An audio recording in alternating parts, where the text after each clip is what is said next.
ஒரு கிராமத்தில் 80 வயதான மீனாட்சி பாட்டி இருந்தார்.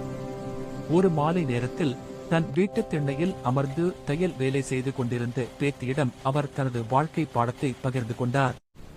கண்ணு, இந்த நூல் எப்படி சிக்கல் ஆகுதோ அப்படித்தான் வாழ்க்கையும்.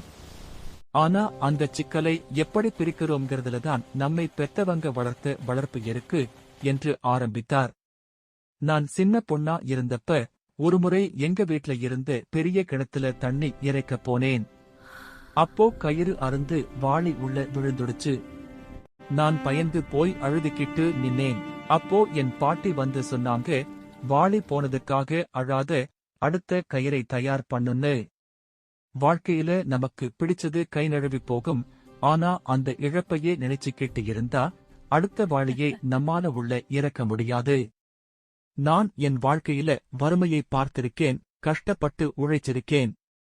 சில நேரங்கள்ல எல்லாரும் கைவிட்டது போல தோணும். ஆனா அந்த நேரத்துல இன்னும் ஒரு படி எடுத்து வைப்போம்னு நான் நினைச்ச அந்த ஒரு எண்ணம்தான் இன்னைக்கு என்னை கம்பீரமா உட்கார வச்சிருக்கு. வயசாயிடுச்சுன்னு எல்லாரும் என்னை ஓரமா உட்கார சொன்னாங்க. ஆனா இந்த வயசுலயும் நான் என் கைவேலையை விடல. ஏன்னா உடம்புக்கு ஓய்வு கொடுக்கலாம், ஆனா உன் மனசுக்கும் திறமைக்கும் என்னைக்குமே ஓய்வு கொடுக்க கூடாது. உழைப்புதான் ஒரு மனுஷனை கடைசி வரைக்கும் அழகா வச்சிருக்கும்.